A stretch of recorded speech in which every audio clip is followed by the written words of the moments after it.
There are evenings when history feels less like a record of the past and more like a quiet whisper waiting to be heard.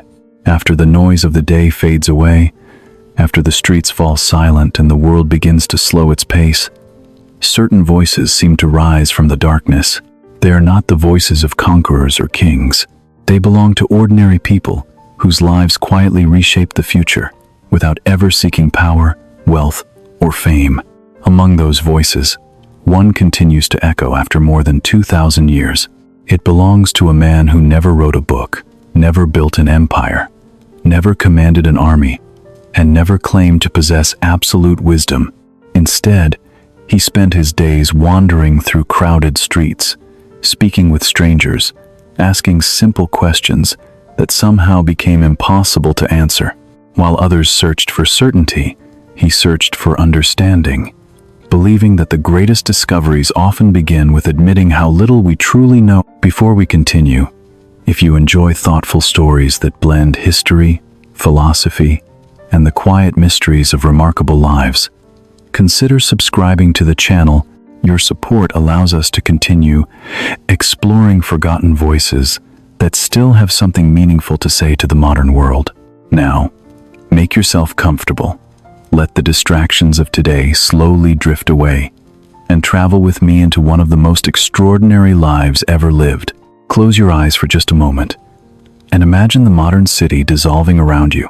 The sound of engines disappears, replaced by distant conversations carried on a gentle breeze beneath your feet. Smooth pavement slowly becomes uneven limestone, worn by countless footsteps. The air smells of olive trees, fresh bread, and the salt of a nearby sea. Before you stands Athens, not as the polished symbol we admire in museums today, but as a living city filled with ambition, uncertainty, and endless debate. This was a place where words carried enormous weight. A single speech could influence an entire assembly. One persuasive argument could elevate an unknown citizen or destroy the reputation of a respected leader. Every corner of the marketplace seemed alive with discussion. Merchants bargained, politicians defended their ideas, poets searched for inspiration, and philosophers challenged every assumption they encountered. The city celebrated confidence, admired intelligence, and rewarded those who appeared certain of their beliefs. Yet beneath that confidence, another story was quietly unfolding. People believed they understood justice, courage, honor, and wisdom, but very few had ever stopped to ask what those words truly meant. They repeated familiar ideas, inherited from parents and teachers, without realizing that certainty can sometimes become the greatest obstacle to genuine understanding. Athens was becoming richer, stronger, and more influential with each passing year. But like many successful societies, it was also becoming increasingly comfortable with its own assumptions, far away from public applause and political ambition. In a modest neighborhood where craftsmen earned their living through patient hands rather than inherited privilege, an ordinary child entered the world. There were no celebrations that echoed across the city, and no signs suggesting history had changed forever. His father shaped heavy blocks of stone into useful forms. His mother helped bring new life safely into the world. Together, they lived a simple life that looked no different from countless other families across Athens. The boy who grew up inside that humble home appeared entirely ordinary. He played in dusty streets, listened to the conversations of adults, watched his father work beneath the weight of marble, and slowly learned the customs expected of every young citizen. If anyone had predicted that this quiet child would one day transform the way humanity thinks about truth itself, they almost certainly would have been laughed at. Greatness rarely announces its arrival. More often, it hides patiently inside lives that seem completely ordinary. Perhaps that is why history so often surprises us. Extraordinary lives seldom begin with extraordinary moments. They begin with unnoticed mornings, familiar routines, and questions that most people would never think to ask. While other children gradually accepted the answers they were given, something different seemed to awaken inside this young boy. He was less interested in memorizing conclusions than in understanding how those conclusions had been reached, curiosity, almost without anyone noticing, was beginning to shape the direction of his entire life. His name was Socrates. Long before he became a philosopher, before students gathered around him, before judges condemned him, and before generations remembered him as one of history's greatest thinkers, he was simply another young citizen, trying to understand the confusing world around him. Yet somewhere beneath the ordinary rhythm of daily life, a quiet realization had already begun to grow. Sometimes the most important journey a person will ever take does not begin with a single step. Sometimes it begins with a single question that refuses to disappear. As Socrates grew older, Athens continued to rise around him like a restless fire. The city was no longer content to be merely one city among many. Its ships moved across the Aegean Sea. Its influence reached distant islands and coastal towns. Money flowed into its treasury. Artists filled its temples with beauty, and speakers filled its public spaces with arguments about destiny, justice, war, and power. To many outsiders, Athens appeared brilliant. To those who lived inside it, brilliance often came mixed with pressure, pride, and fear. For a young man trying to understand the world, Athens was the perfect classroom, and the most dangerous one. Everywhere he looked, people claimed to know, generals claimed to understand courage, politicians claimed to understand justice, poets claimed to understand beauty, priests claimed to understand the will of the gods, merchants claimed to understand value, fathers claimed to understand virtue, teachers claimed to understand how a young man should live. The city was full of answers. Yet Socrates began to notice that many of those answers trembled when touched by honest questions. He did not reject the world around him in anger. He watched it carefully. He listened. Perhaps this was one of his first gifts, not the ability to speak, but the patience to observe. He had seen stone under his father's tools, how a hidden weakness could split an entire block if struck carelessly. Human beliefs, he may have sensed, were not so different. A beautiful surface could conceal a fracture. A confident sentence could hide confusion. A respected man could speak loudly about courage without ever having examined what courage truly was. This realization did not make Socrates arrogant in the usual sense. He did not walk into the marketplace declaring that everyone was foolish, and he alone possessed the truth. His power came from something stranger. He seemed genuinely aware of his own ignorance, where others built their identities upon being certain. Socrates stood before the world almost empty-handed. He did not say, "Follow me because I know." He seemed to say, "Walk with me because neither of us knows enough yet." And perhaps that is where real thinking begins. In those years, the life expected of him was ordinary enough. As the son of a craftsman, he could have continued the family trade, lived quietly, married, raised children, paid taxes, honored the gods, and disappeared into the long river of forgotten names. There would have been dignity in such a life. No one would have blamed him for choosing it. But some people are not shaped for quiet agreement. Something in them keeps leaning toward the hidden question beneath the accepted answer, even when that question brings no comfort. Athens did not raise its citizens only to think, it raised them to serve. A man belonged not merely to himself, but to the city. When war came, the philosopher could not remain separate from the soldier. Socrates would eventually stand among other citizens with shield, spear, and armor, not as a distant thinker watching history from safety, but as a body inside danger. This matters because it prevents us from imagining him as a man made only of ideas. He knew cold, hunger, exhaustion, and fear. There is something deeply important about that.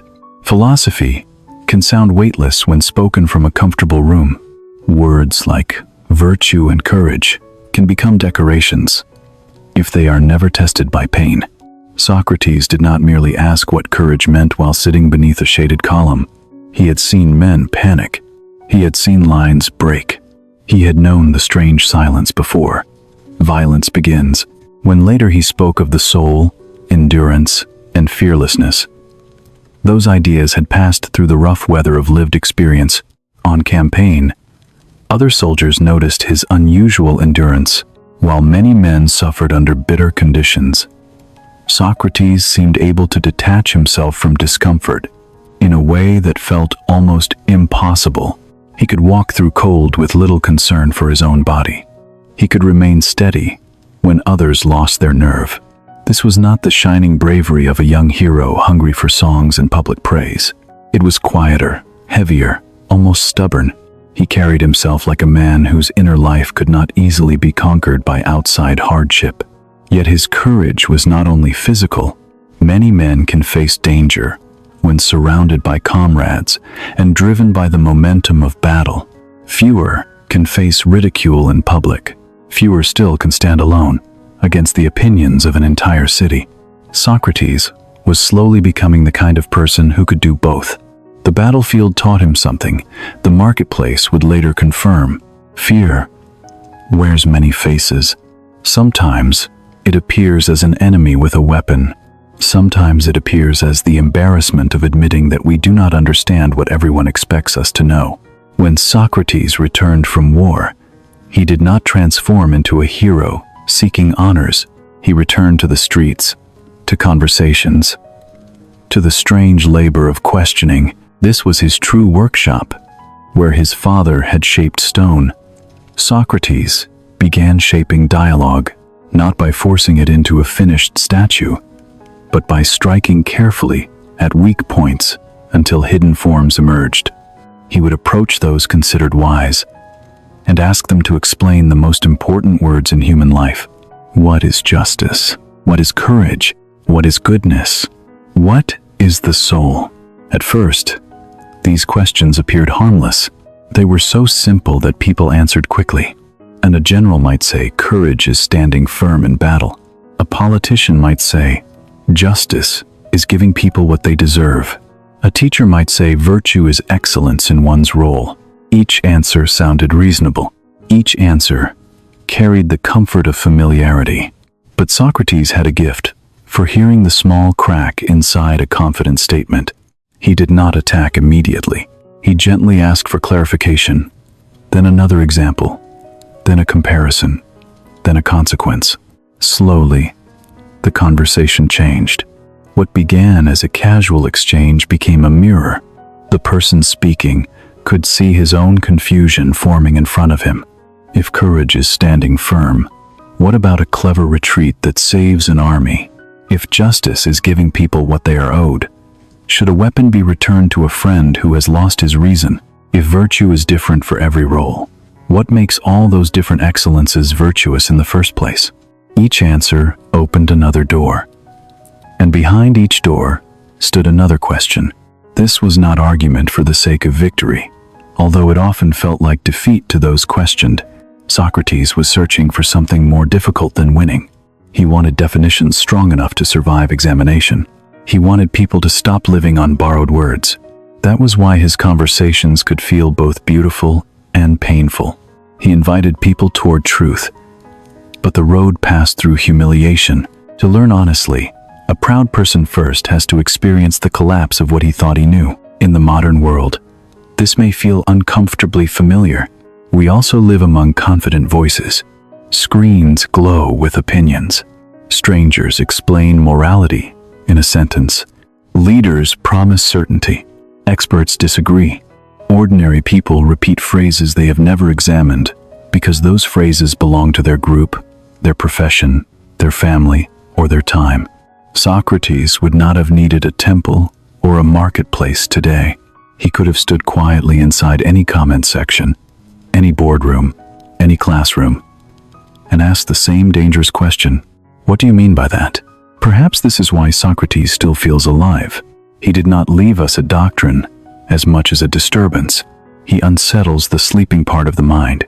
He reminds us that a person can be educated and still unexamined, eloquent and still confused, successful and still lost. That is why so many people found him irritating. He did not simply disagree with their conclusions. He revealed that their conclusions had often been built upon foundations they had never bothered to inspect. Over time, young people began gathering around him. They watched him speak with famous men and reduce polished certainty to silence. They saw him challenge wealth without envy, reputation without fear, and tradition without hatred. To restless minds, this was intoxicating. Here was a man who owned little, dressed simply, and seemed almost immune to the invisible chains that bound everyone else. He was not trying to impress the city, and for that very reason, he became impossible to ignore. But admiration has a shadow.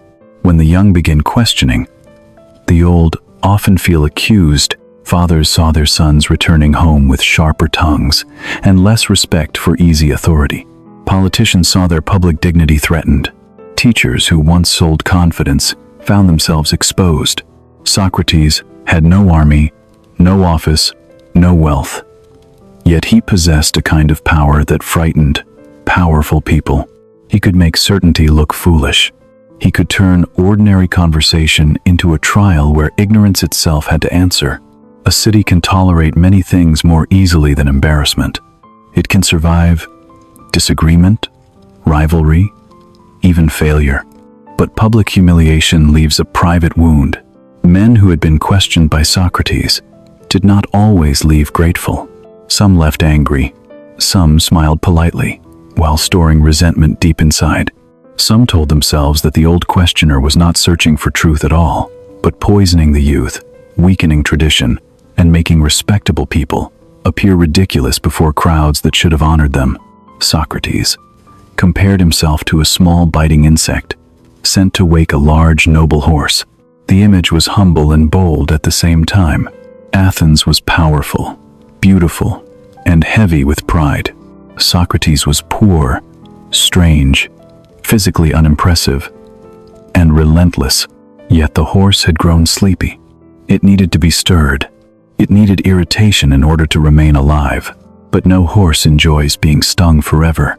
And no city, however proud of freedom, enjoys being reminded each day that its wisdom may only be a dream.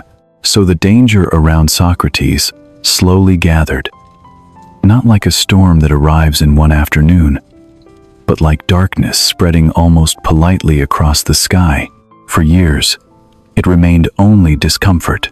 Whispers, jokes, suspicion. Comic poets mocked him. Serious men distrusted him. Young admirers followed him too eagerly. Old enemies remembered every embarrassment. Athens was still willing to laugh at Socrates, but laughter can turn. Beneath the laughter, something harder was forming. The city that loved argument was beginning to wonder whether one questioner had asked too much. There are moments in history when a person's greatest strength quietly becomes the reason for their downfall. Socrates did not seek influence in the way ambitious men usually do. He built no political movement, collected no fortune, and promised no easy path towards success. Yet every morning, as the first light reached the marble columns of Athens, people found themselves drawn toward him. Some arrived, hoping to witness another entertaining debate. Others came searching for answers. Many left, carrying something far more unsettling than either. They left, carrying questions they could no longer escape. The marketplace became his classroom, although he never called it one. Beneath open skies, surrounded by merchants selling olives, potters shaping clay, fishermen unloading the morning catch, and travelers arriving from distant cities, Socrates patiently continued. The same quiet work, day after day. He did not lecture from a raised platform or speak with the authority of a priest. Instead, he stepped into ordinary conversations, as though he were simply another curious passerby. There was no ceremony, only dialogue, and that simplicity made his words even more difficult to resist. He possessed an unusual gift that had little to do with intelligence alone. Many people know how to ask questions, but very few know how to listen closely enough to hear the weakness hidden inside an answer. Socrates listened with extraordinary patience. He allowed people to explain themselves completely before gently guiding them toward the contradictions they had never noticed. His voice remained calm. His expression often carried genuine curiosity. Those speaking rarely realized they had wandered into unfamiliar territory until certainty had already begun slipping away beneath their feet.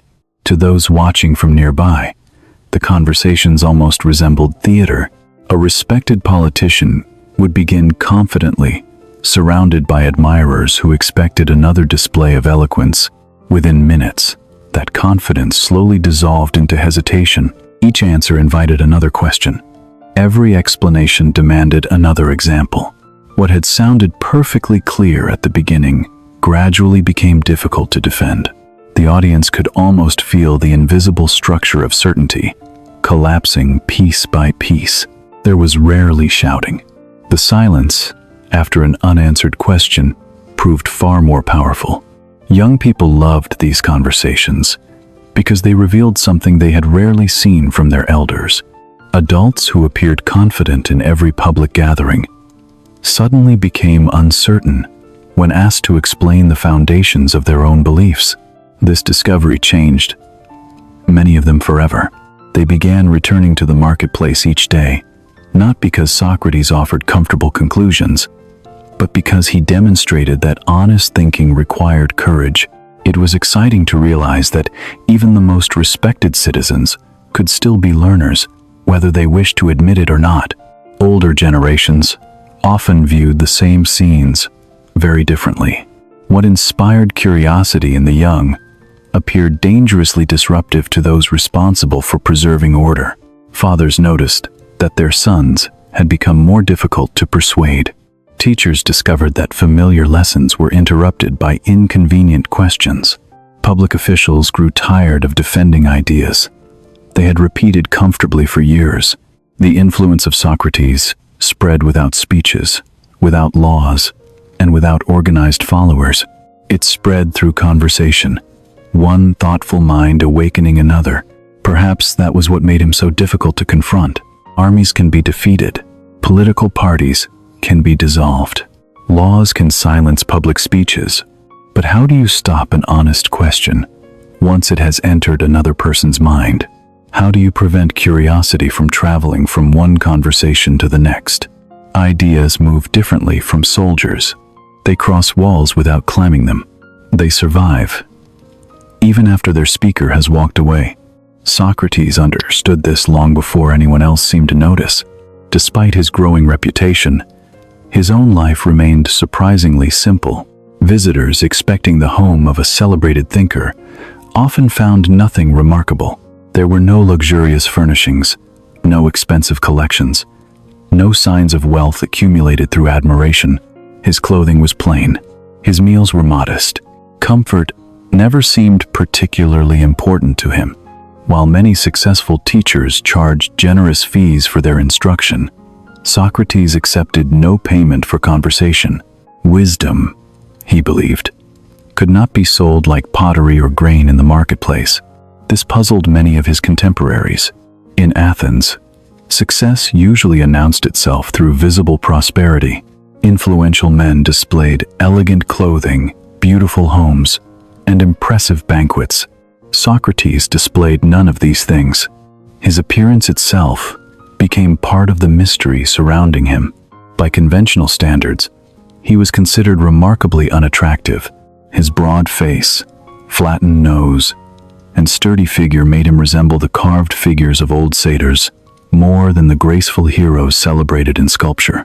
He never attempted to hide that fact, nor did he appear embarrassed by it. There is something strangely liberating about a person who no longer feels compelled to impress others. Socrates seemed completely uninterested in protecting an attractive image of himself. Because he expected no admiration for his appearance, criticism lost much of its power. Because he owned little, poverty could not frighten him. Because he sought no office, political threats meant very little. One by one, he had quietly removed the levers through which society usually controls human behavior. That freedom fascinated his students even more than his philosophy. Among those students were young men who would later shape the future of Greece in dramatically different ways. Some would become respected philosophers whose writings carried Socrates beyond his own lifetime. Others would become controversial political figures whose actions stained their own reputations and, unfairly, cast suspicion upon the teacher they once admired. History often treats influence as though it guarantees responsibility. But human beings remain free to choose their own paths. Even the wisest guide cannot determine how every traveler will use the road they have been shown. As years passed, Socrates became more than an unusual citizen. He became a symbol. For some, he represented intellectual honesty, a man brave enough to question assumptions that everyone else accepted without reflection. For others, he represented instability, an unsettling force, encouraging young people to challenge traditions that had held society together for generations. The same conversations that inspired admiration in one listener produced resentment in another. Truth itself had become strangely divided according to the hearts of those who heard it. One of the most influential moments in shaping public opinion came not inside a courtroom or a political assembly, but on the stage of a theater. Comedy held enormous power in Athens. Audiences laughed together, repeated memorable lines, and carried those impressions into everyday life. Playwrights understood that ridicule often reached farther than careful argument. Once an audience laughed at a public figure, it became difficult to erase the image planted inside their imagination. A famous comic playwright presented a fictional version of Socrates, unlike the man who actually walked through the marketplace each day. On stage, the philosopher appeared as an eccentric teacher who encouraged clever arguments, mocked traditional beliefs, and confused young minds with pointless speculation. The performance delighted audiences. Laughter echoed across the theater. Many spectators had never spoken with the real Socrates, yet they left, believing they understood exactly who he was. Fiction had quietly begun, competing with reality. Socrates himself seemed almost amused by the performance. He reportedly watched without anger, understanding that comedy exaggerated reality by its very nature. He did not launch public attacks against the playwright or demand revenge. Perhaps he believed that truth could survive mockery. Perhaps he underestimated how deeply public imagination can be shaped by repeated stories, even inaccurate ones. Once an image settles inside the collective mind, evidence alone often struggles to remove it. Today, the same pattern feels surprisingly familiar. People form opinions about strangers through headlines, short videos, fragments of conversation, and carefully edited moments taken out of context. Reputations rise and fall before careful investigation ever begins. Socrates lived in a world without newspapers or digital media. Yet the human tendency remained unchanged. People often prefer memorable stories to complicated truth. A simple caricature travels farther than a careful explanation. While public suspicions slowly increased, Athens itself entered a period of growing uncertainty. Long wars exhausted both the treasury and the spirit of the city. Victories became rarer. Political divisions deepened. Trust weakened. Whenever societies experience prolonged fear and disappointment, they naturally begin searching for someone to blame. Frustration rarely remains without a target. Eventually, it settles upon individuals whose presence already feels uncomfortable. Socrates, without intending it, had spent decades making powerful people uncomfortable. He had questioned generals after military defeats. He had questioned politicians during political confusion. He had questioned poets, craftsmen, teachers, priests, and wealthy citizens alike. Every conversation had been honest. Yet honesty is not always welcomed during anxious times. When confidence begins collapsing, people often seek reassurance rather than examination. They want certainty restored, not challenged. Socrates offered exactly the opposite. he continued asking difficult questions, precisely when the city wished most desperately to avoid them. Without realizing it, the old philosopher had slowly walked toward the center of an invisible storm. Each conversation had left behind admiration in one heart and resentment in another. Each public embarrassment quietly accumulated, like drops of rain gathering before a flood. No single debate created the danger surrounding him. No single enemy possessed enough influence to destroy him alone. Instead, dozens of small grievances gradually joined together until they formed something much larger than any individual disagreement. Yet if someone had met Socrates during those final peaceful years before accusations formally appeared, they might have seen nothing alarming at all. They would have found an aging man wandering familiar streets, speaking gently with strangers, smiling at thoughtful questions, and ending each evening much as he had ended countless evenings before. History often looks calm, immediately before everything changes. The people living inside those moments rarely recognize that ordinary conversations are quietly becoming the final chapters of an extraordinary life. War has a way of revealing truths that peaceful years carefully hide. While philosophers debate the meaning of courage beneath shaded columns, battlefields demand an answer without waiting for definitions. Every soldier eventually discovers that fear does not disappear simply because someone calls himself brave. It arrives quietly before sunrise, settles inside the chest, and waits. Some men run from it. Others allow it to rule every decision they make. A very small number learn to walk beside it without surrendering. Those who fought alongside Socrates would later remember that he belonged to this final group. During the long military campaigns that pulled ordinary citizens away from their homes, Socrates never behaved like a man eager to earn glory. He marched because the city required it. He carried the same heavy equipment as every other soldier. He slept on hard ground, endured bitter winters, and accepted exhaustion without complaint. There was nothing dramatic about the way he faced hardship. If anything, it seemed almost ordinary. Perhaps that was what astonished those around him. While others constantly measured discomfort, Socrates appeared to have stopped negotiating with it altogether. His companions noticed that he rarely complained about cold or hunger. When icy winds swept across the camp, many soldiers wrapped themselves in every layer they possessed, shivering beside small fires that offered little warmth. Socrates wore the same simple cloak he had always worn. He walked through frozen mornings with the same steady pace that he later carried through the streets of Athens. No speeches explained his endurance. No audience applauded it.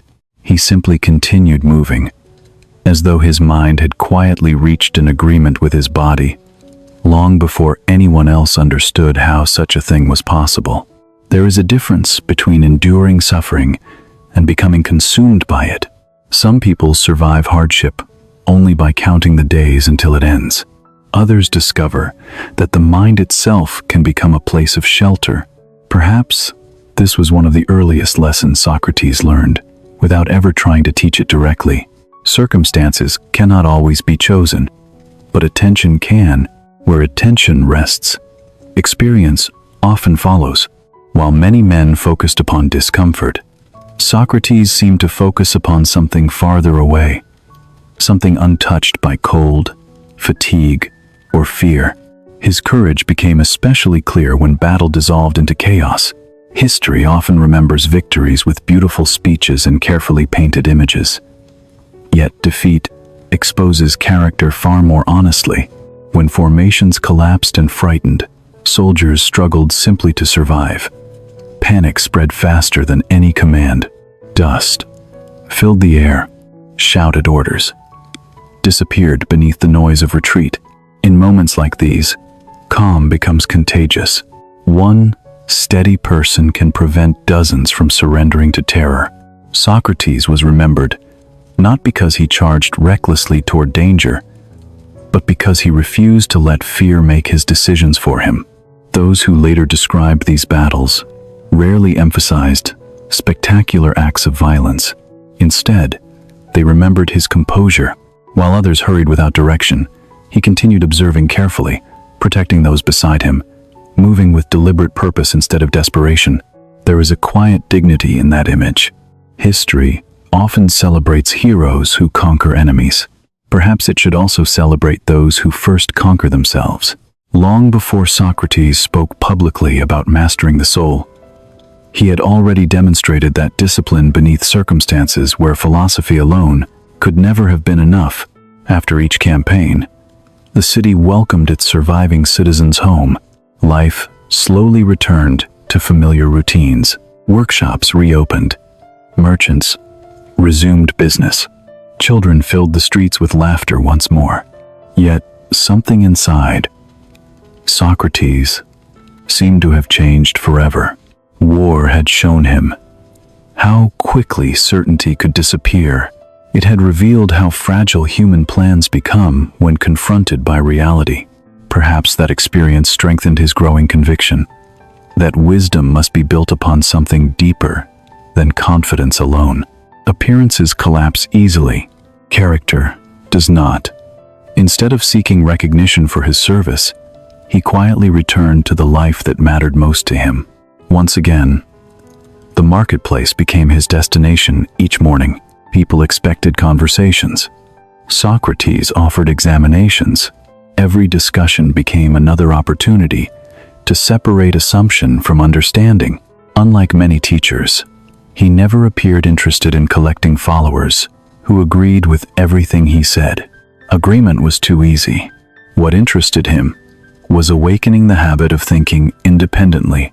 If someone walked away still believing exactly what they believed before, but now understood why they believed it, Socrates would probably have considered the conversation worthwhile.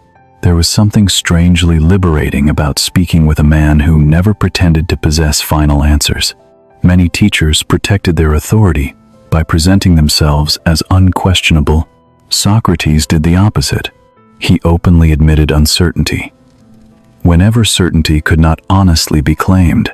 This confused many people. How could someone become famous for wisdom while constantly declaring that he knew so little? Yet, perhaps, that was precisely the source of his wisdom. The admission of ignorance did not weaken inquiry. It made genuine inquiry possible. Modern life often rewards immediate confidence. People feel pressured to answer quickly, react instantly, and express opinions before reflection has even begun. Silence is mistaken for weakness. Hesitation appears like failure. Socrates would likely have smiled at such habits. He understood that thoughtful pauses are sometimes more valuable than rapid conclusions.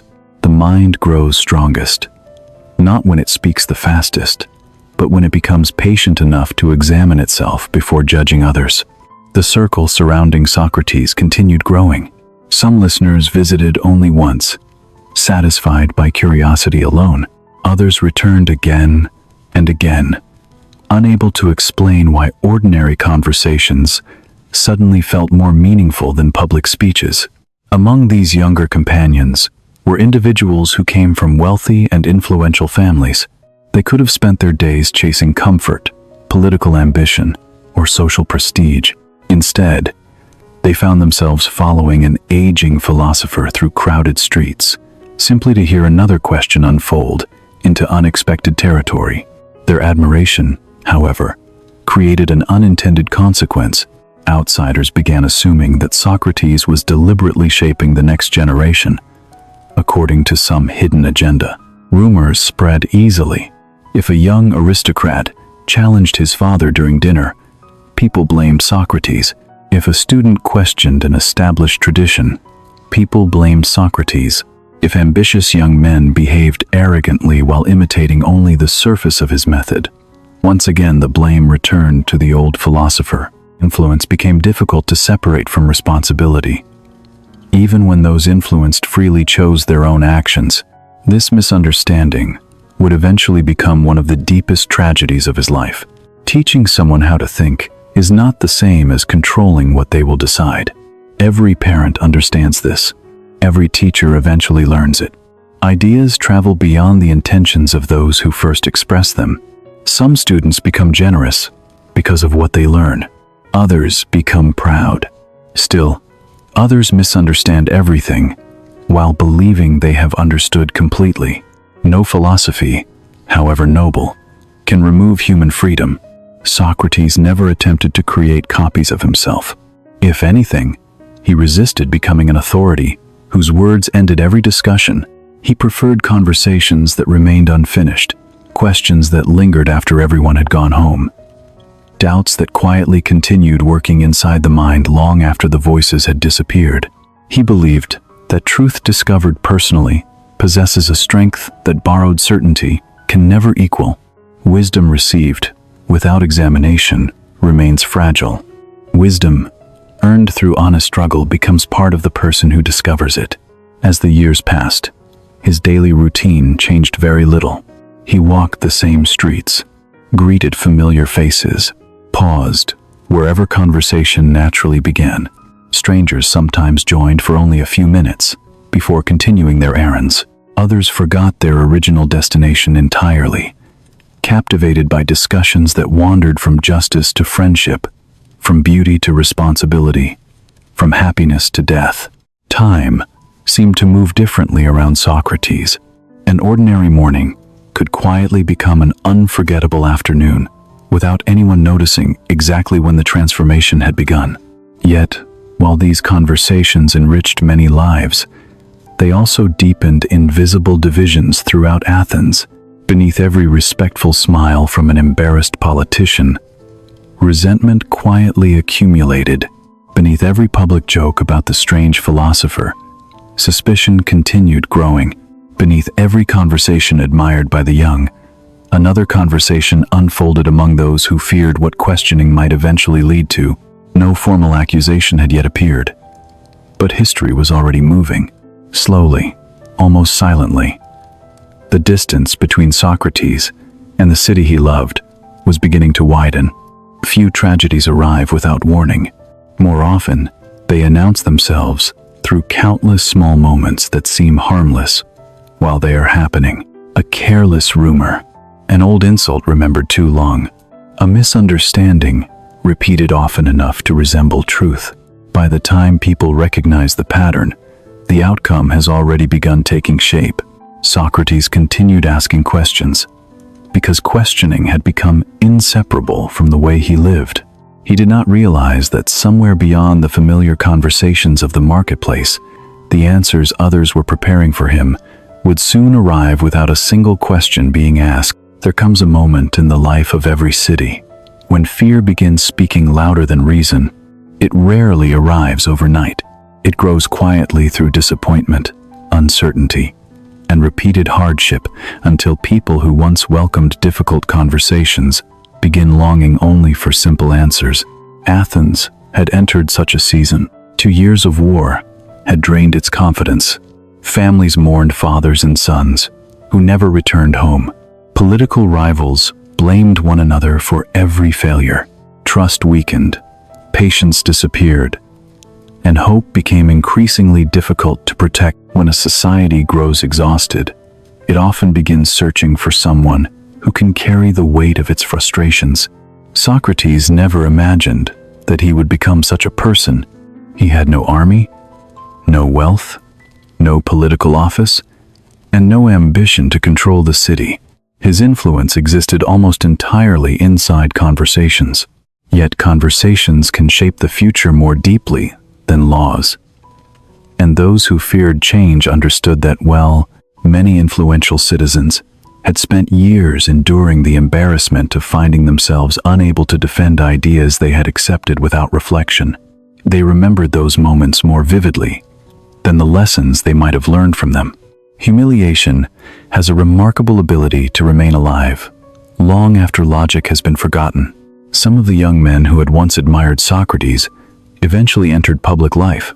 Not all of them made wise decisions. A few became deeply connected to political turmoil that scarred Athens for years.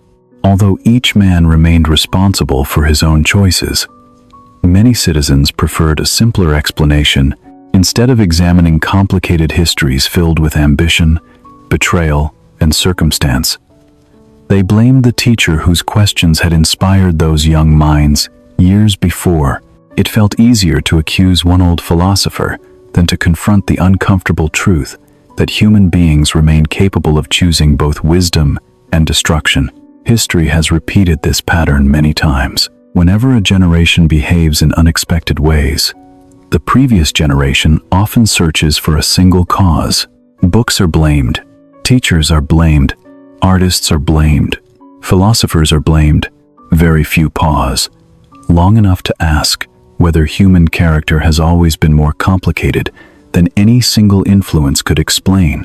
Socrates understood that ideas could guide a person, but he also understood that every individual must ultimately answer for his own actions. He never claimed ownership over the lives of those who listened to him.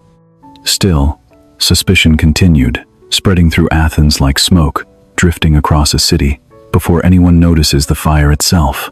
People repeated stories they had never witnessed. Rumors gathered details with every retelling. Some insisted that Socrates no longer respected the traditional gods.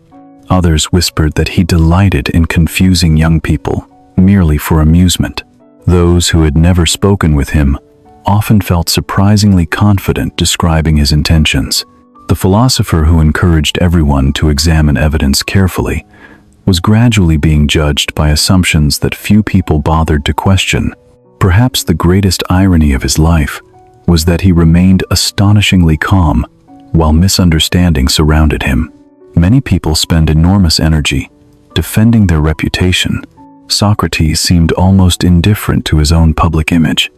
He believed that living honestly mattered more than appearing admirable. If people misunderstood him despite sincere effort, he accepted that misunderstanding as one more limitation of human life. Character, in his eyes, could not depend upon constant approval. Otherwise, it would never truly belong to the person living it. There was another reason for his calmness.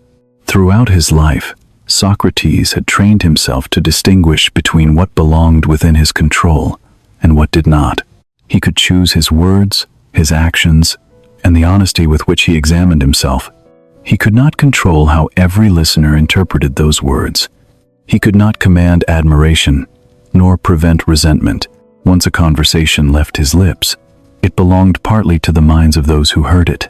Each person reshaped it according to their own hopes, fears, and experiences.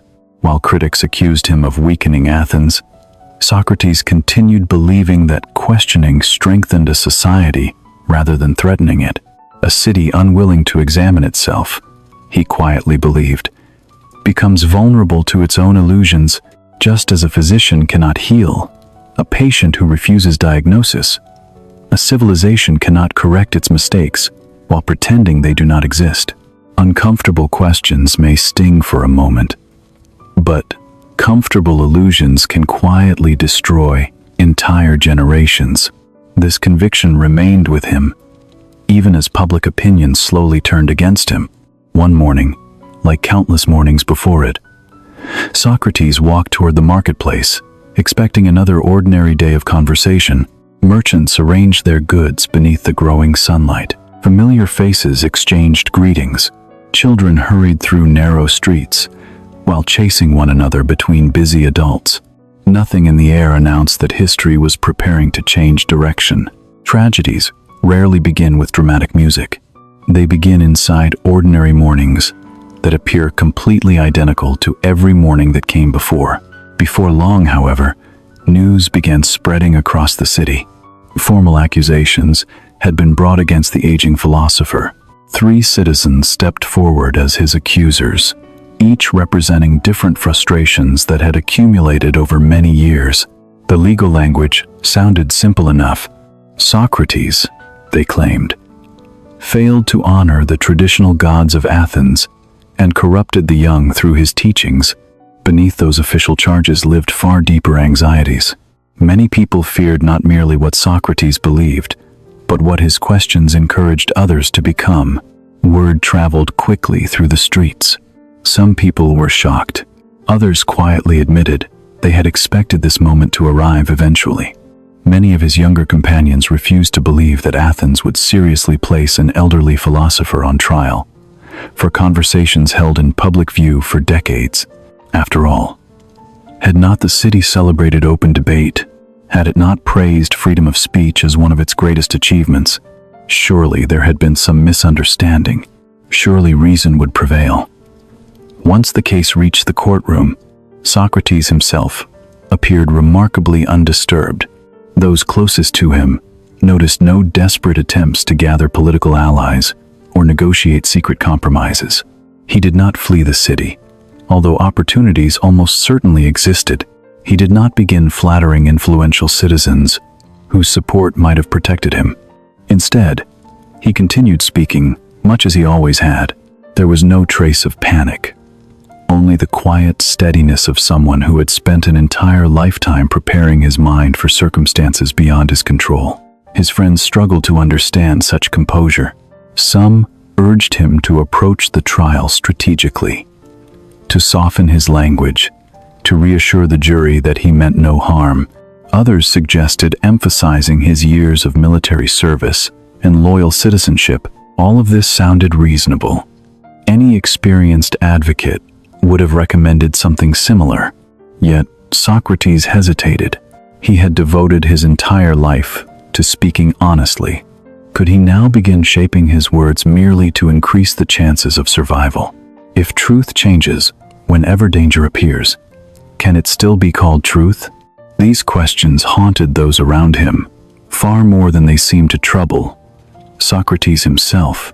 He believed that integrity is tested precisely when compromise appears most attractive. Principles that survive only during comfortable times are little more than preferences.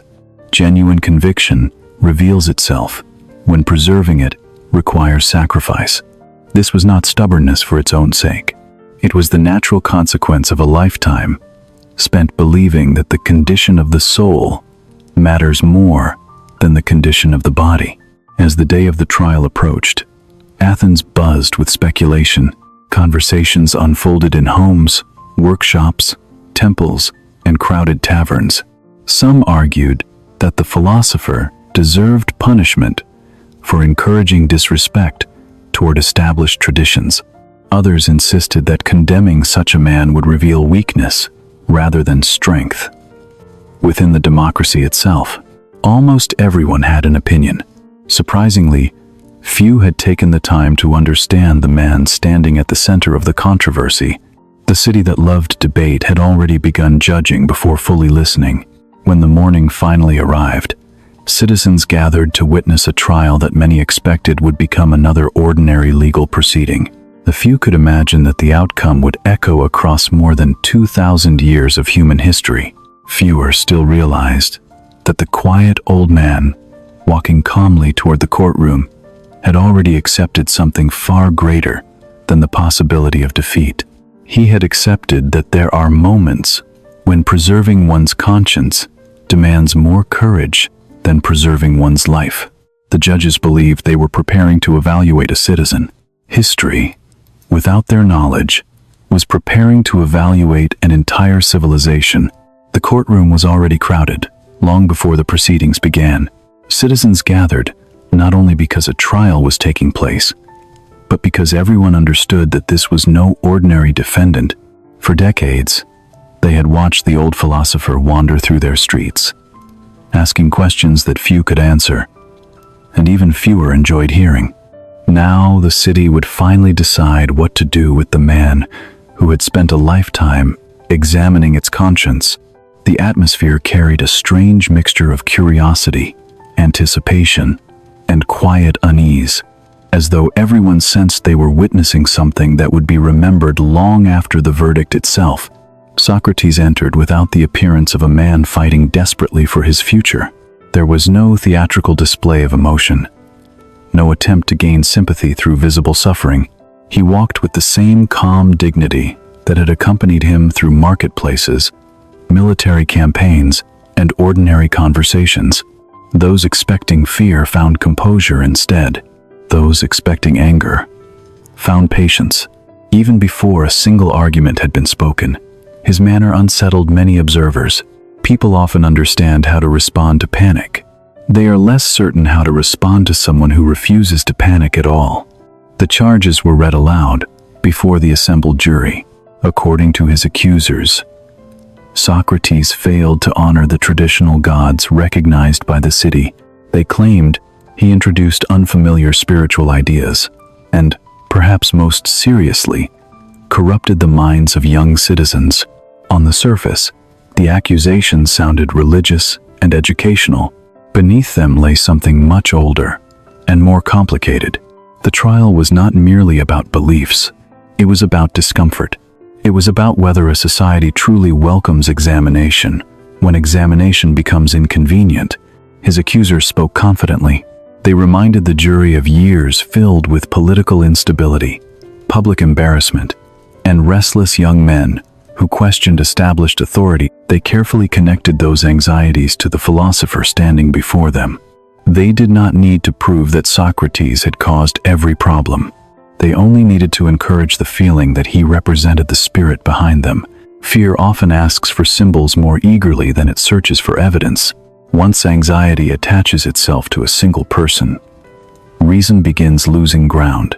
Many defendants would have responded by denying everything, apologizing for misunderstandings, or promising to change their behavior in exchange for mercy. Socrates chose an entirely different path. He refused to speak, as though he were bargaining for survival. Instead, he spoke exactly as he had spoken throughout his life, calmly, honestly, and without ornament. He did not flatter the jury. He did not reshape his character into someone more acceptable. If the purpose of the trial was to examine truth, then he believed truth itself should remain unchanged, regardless of the consequences. He began by addressing the many rumors that had surrounded him for years. Long before formal accusations appeared, public imagination had already created an image of Socrates that often bore little resemblance to the man himself. Stories repeated often enough had become accepted as fact. Comedy had become memory. Exaggeration had become reputation. Rather than expressing bitterness toward those misunderstandings, Socrates patiently separated fiction from reality, inviting the jury to examine what he had actually done instead of what others claimed he intended. Then he asked a question that carried remarkable simplicity. If he had truly corrupted the young, who had improved them? If one person alone made citizens worse, surely others must have made them better. Who were those people? His accusers offered broad answers that satisfied many listeners, but explained very little. Socrates continued examining the logic behind their claims, not to embarrass anyone, but because careful thinking remained his natural response to every important issue. Even while standing trial for his life, he remained exactly who he had always been. There was something extraordinary about that consistency. Many people discover their principles only when circumstances are favorable. When danger appears, those principles quietly retreat behind caution and compromise. Socrates demonstrated another possibility. He treated the courtroom as though it were simply another conversation about truth. The location had changed. The audience had changed. The stakes had certainly changed. Yet the method remained identical. Questions still mattered more than appearances. Honesty still mattered more than victory. At one point, he spoke about the reputation that had followed him for so many years. People often described him as the wisest man in Athens, a title that puzzled him as much as anyone else. He explained that if he possessed any wisdom at all, it consisted only in recognizing the limits of his own knowledge. While others confidently claimed certainty they had never examined, he remained aware of how much remained beyond his understanding. This admission, humble on the surface, contained a challenge that many listeners found deeply uncomfortable. Perhaps true wisdom begins not with possessing answers, but with refusing to pretend. Modern life still struggles with this lesson. Confidence is frequently mistaken for competence. Certainty is rewarded more quickly than careful reflection. People who admit uncertainty risk appearing weak beside those who speak with unwavering conviction. Yet, history repeatedly reminds us that unquestioned certainty has often produced humanity's greatest mistakes. Socrates stood before the jury, not as a man overflowing with knowledge, but as someone committed to lifelong inquiry. In doing so, he quietly offered a definition of wisdom that remains unsettling even today. The philosopher then spoke of what he believed to be his true purpose. He compared himself to a small creature whose constant presence prevented a great horse from falling asleep. Athens, magnificent and powerful though it was, needed to remain awake. It needed citizens willing to question, examine, and challenge complacency. Without such voices, even the strongest society might slowly drift into comfortable ignorance. His role had never been to destroy the city. He believed he had spent his life trying to keep it spiritually alive. Those words divided the courtroom. Some listeners admired his courage. Others heard only arrogance. How could one aging philosopher claim to understand what the entire city required? Yet Socrates did not present himself as superior. He presented himself as necessary. In the same way, discomfort is necessary. When it warns the body of hidden illness, unpleasant experiences are rarely welcomed, but their absence can prove far more dangerous. In his mind, difficult questions performed a similar service for the human soul. As his defense continued, friends sitting among the spectators gradually understood something painful. Socrates was not constructing the strongest possible legal argument. He was offering the truest account of his life. Those two goals, they now realized, were not always the same. A skillful advocate might have persuaded the jury more effectively through emotional appeals or carefully chosen compromises. Socrates refused such strategies because they required him to become someone he was not. Survival purchased through dishonesty seemed, to him, a quieter form of defeat. The judges listened carefully, but the mood inside the courtroom had already begun hardening. Years of accumulated suspicion could not easily be dissolved by a single afternoon of thoughtful reasoning. Many jurors had arrived, carrying opinions shaped long before the trial itself began. Evidence now competed with memory, rumor, pride, and fear. This is one of the oldest weaknesses in human judgment. We often believe we are evaluating new information while quietly protecting conclusions formed long before the first facts appear. When both sides had finished speaking, the time came for the jury to cast its votes. Hundreds of citizens stepped forward one by one, placing small voting markers that would determine the fate of a man whose only weapon had ever been conversation. The room fell into an uneasy silence. No one knew exactly how narrow the decision would become. Friends held their breath. Opponents waited confidently. Socrates himself remained remarkably composed, as though he had already accepted that whatever happened next belonged to forces beyond his control. At last, the counting ended. The verdict was announced. By a relatively small margin, the jury declared Socrates guilty. For a brief moment, the courtroom seemed suspended between relief and regret. Some believed justice had been served. Others felt an invisible line had just been crossed. The old philosopher listened, without visible anger or despair. The judgment had condemned his body, but it had not altered the principles by which he had chosen to live. History would remember the decision as the end of one man's freedom. Socrates seemed to understand that it might also become the beginning of something far larger than anyone present could yet imagine.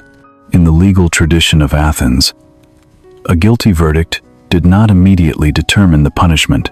After the decision had been announced, both the accusers and the defendant were expected to propose an appropriate sentence. The jury would then choose between them. It was a moment that offered Socrates one final opportunity to change the course of events. Many believed he would now set philosophy aside and speak simply as an old man asking for mercy. Surely, after hearing the verdict, He would soften his words, acknowledge the anger surrounding him, and offer a punishment mild enough for the jury to accept. Instead, Socrates surprised everyone once again, standing before the same citizens who had just declared him guilty. He asked a question that seemed almost impossible to believe. If a person had spent his entire life serving the city, by encouraging its people to think more honestly, what reward should such service deserve? In his view, he had never harmed Athens. He had challenged it because he loved it. Therefore, rather than deserving humiliation, he suggested with unmistakable irony that he deserved to be honored and supported at public expense, much like victorious athletes whose achievements brought glory to the city. Many jurors were stunned. Some interpreted the remark exactly as Socrates intended, recognizing the quiet irony beneath it. Others heard only defiance. They believed the old philosopher was mocking both the court and the democratic process itself. What might have been remembered as courage by sympathetic minds appeared as unbearable arrogance to those already convinced of his guilt. In moments of public tension, irony often becomes the first casualty. People rarely hear the deeper meaning hidden beneath words, when emotion has already decided what those words must mean. His friends watched with growing concern. They understood that every sentence spoken now carried enormous weight. Several of them quietly offered to pay a substantial fine on his behalf. They possessed enough wealth to make such a proposal entirely realistic. Accepting the offer would have allowed Socrates to preserve both his life and, perhaps, his freedom. Many expected him to seize this opportunity. After all, what philosopher could continue searching for truth if he no longer remained alive to ask questions? For a brief moment, Socrates accepted the suggestion of a financial penalty, largely out of respect for the loyalty shown by those who stood beside him. Yet even then, he refused to present himself as a broken man begging for compassion. He would not confess guilt simply to satisfy expectations. He would not pretend that a lifetime devoted to honest inquiry had suddenly become shameful because a majority declared it so. There remained a quiet line inside his conscience that he simply could not cross, no matter how practical such compromise might have appeared. The jury withdrew once more to choose between the proposed punishments. By now, the emotional atmosphere inside the courtroom had shifted noticeably. Some jurors, who had voted reluctantly for guilt, now felt personally challenged by the philosopher's unwavering composure. Others who had hesitated before became increasingly convinced that such stubborn confidence represented a danger greater than they had first imagined. When pride enters judgment, decisions often become less about justice than about defending wounded certainty. The second vote produced a harsher outcome than the first. The sentence would be death, not exile, not imprisonment for life, not a heavy financial penalty. The old philosopher, who had spent decades speaking openly in the streets of Athens, would be required to drink a cup containing poisonous hemlock. The law had spoken. The city had reached its decision. Silence settled over the courtroom with a weight no speech could easily lift. For many observers, this should have been the moment when fear finally appeared upon the face of Socrates. Yet those who watched him closely later remembered something entirely different. Disappointment, perhaps, but not despair. Seriousness, certainly, but not panic. He accepted the sentence with the same remarkable steadiness that had accompanied him through war, public ridicule, and endless philosophical debate. It was as though he had prepared for this possibility long before the judges themselves had imagined it. His calmness confused almost everyone. Death possesses a unique power over the human imagination. It strips away titles, ambitions, and carefully constructed identities. Even the strongest individuals often tremble when confronted by its certainty. Socrates, however, seemed interested less in death itself than in the manner by which a person meets it. If fear forces someone to abandon every principle they have spent a lifetime defending, then what? He quietly wondered, had those principles truly been worked? Before leaving the courtroom, he addressed the jury one final time. Rather than cursing those who had condemned him, he invited them to consider a possibility they had scarcely imagined. Perhaps death was not the greatest evil. Perhaps acting unjustly, abandoning conscience, or refusing to examine one's own life carried consequences far more serious than the ending of physical existence. Nobody inside the room could verify such claims. Yet the calm conviction with which they were spoken lingered in the minds of many long after the trial had ended. There is something timeless about that moment. Every generation eventually faces its own versions of the same choice, not always between life and death, but between comfort and integrity, popularity and honesty, silence and truth. Most decisions appear much smaller than those confronting Socrates, yet they are often shaped by the same invisible question: what part of ourselves are we willing to surrender simply to avoid immediate consequences? His trial continues to resonate because it transforms an ancient legal proceeding into a deeply personal mirror. After the court was dismissed, guards escorted the philosopher away from the crowds that had filled the chamber. Only moments earlier, outside, the streets of Athens continued almost as usual. Merchants continued selling their goods. Children chased one another through narrow alleys. Craftsmen returned to unfinished work. The ordinary rhythm of life moved forward with quiet indifference. History often changes, while everyday life carries on unaware. Only later do people recognize that an ordinary afternoon had quietly become one of civilization's defining moments because of an important religious festival taking place at the time. The execution could not be carried out immediately.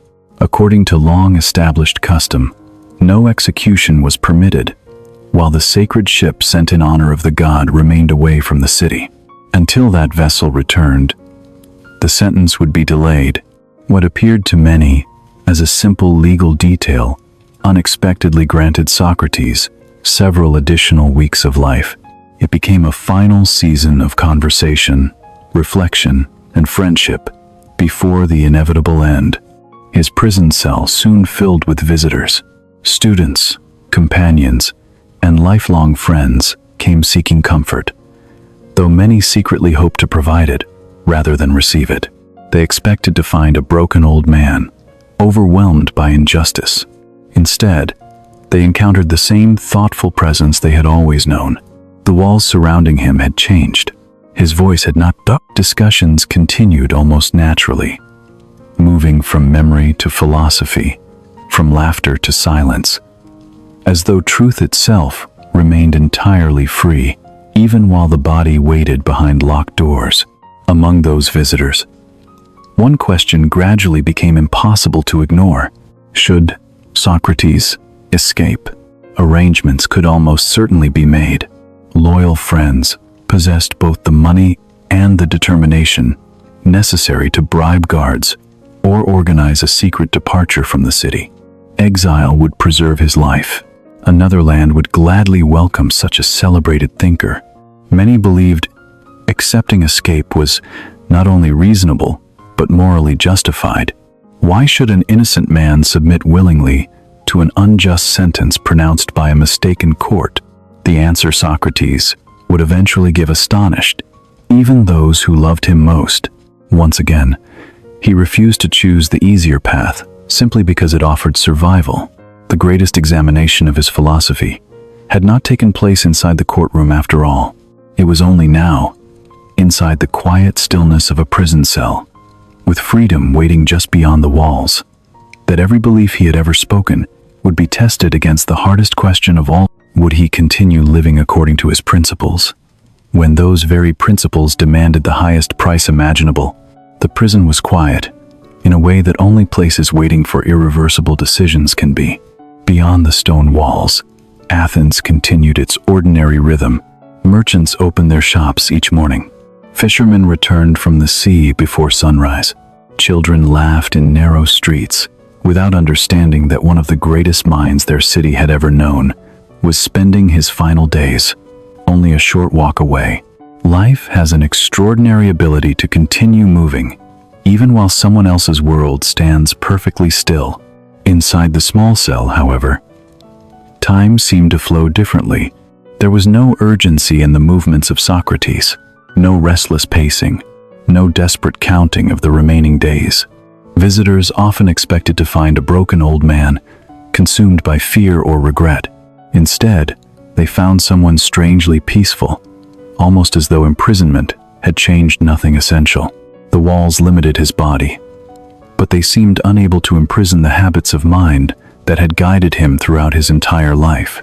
Conversation remained his greatest freedom, and no chain could silence it. Each day, friends arrived carrying food, blankets, news from the city, and above all, hope. They refused to believe that this story had to end where the judges had decided it should. Many had already begun making quiet arrangements beyond the prison walls. Trustworthy men had been contacted, money had been gathered, sympathetic guards had been identified. Every practical obstacle appeared capable of being overcome. The plan was simple. Socrates only needed to agree, and before long he could be safely beyond the borders of Athens, free to continue teaching somewhere else. To everyone around him, the choice seemed obvious. Remaining in prison meant certain death. Escaping meant continued life. The difference appeared so clear that several friends struggled to understand why any further discussion was necessary. One of them spoke with unusual emotion. He reminded Socrates that his children still needed a father. His students still needed a teacher. Philosophy itself still needed the man whose questions had awakened so many minds. Allowing the execution to proceed, he argued, would hand victory to injustice without resistance. Their concern came from genuine love. They were not asking him to abandon his principles for comfort alone. They believed that surviving would allow those principles to continue serving humanity for many years. Perhaps there would be another city where thoughtful conversation was welcomed instead of feared. Perhaps future generations would benefit far more from a living philosopher than from the memory of a dead one. Everything they suggested sounded reasonable, if judged only by practical results. Escaping appeared to be the wisest decision available. Socrates listened patiently, just as he always had. He never interrupted. He never dismissed their arguments with quick certainty. Instead, he examined each point with the same quiet care he had brought to countless conversations throughout his life. What mattered was not whether escape could succeed. Everyone agreed that it probably could. The deeper question was whether success alone determines what is right. If an action preserves life while violating one's deepest convictions, has anything truly been preserved at all? He invited his friends to imagine something unusual. Suppose the laws of Athens themselves could speak. What might they say to a citizen preparing to flee after receiving a legal judgment? They had protected him since childhood. They had governed the city in which he married, raised a family, and lived freely for decades. If every citizen obeyed laws only when the outcome proved favorable, would any community survive for long? Even imperfect laws, he suggested, cannot exist where obedience depends entirely upon personal convenience. This was not because Socrates believed every decision made by the city was just. He openly accepted that human institutions make mistakes. Courts can reach the wrong conclusion. Majorities can become blinded by fear. Innocent people can suffer under legal systems that fail them. None of these possibilities surprised him. The difficult question lay elsewhere. How should a person respond when injustice comes through lawful means? Should one injustice be answered by another? Should breaking the law become acceptable simply because the law has already failed? Modern readers often wrestle with this argument because it seems almost impossible to accept completely. If the system itself becomes unfair, does obedience still represent virtue? Generations of philosophers have debated that question ever since. What makes Socrates so remarkable is not that everyone agrees with his conclusion, but that he demanded absolute consistency between belief and action. He refused to create one set of moral principles for ordinary conversations and another for moments when his own life stood in danger. The discussion stretched far into the evening. Outside, the city slowly disappeared beneath darkness.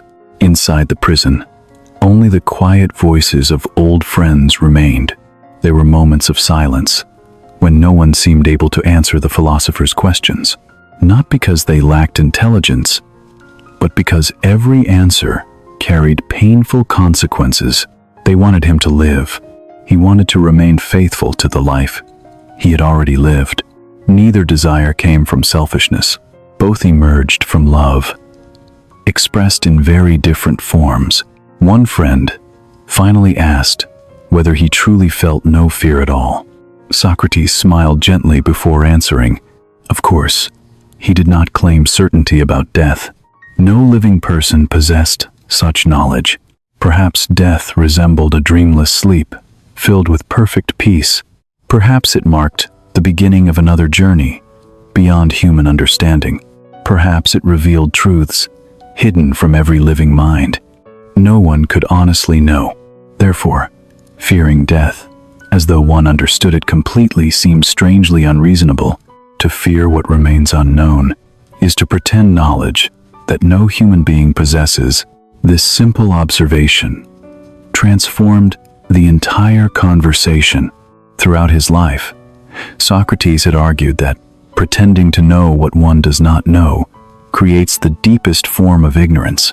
Now, he applied exactly the same principle to his own approaching death. He refused to invent comforting stories. Yet he also refused to surrender to terrifying fantasies. Uncertainty remained uncertainty. It deserved honesty rather than imagination disguised as certainty. Even in his final weeks, he continued practicing the humility he had always encouraged in others.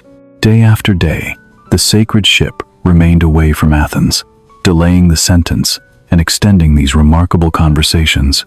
Students gathered whenever they were permitted, carefully preserving every word they heard. None of them realized that those quiet discussions inside a prison cell would one day become some of the most influential philosophical writings in human history. At the time, they were simply spending precious hours with an aging teacher whose calmness seemed almost impossible to explain. The guards themselves gradually changed. At first, they had treated Socrates as they treated every prisoner, politely, but without personal attachment.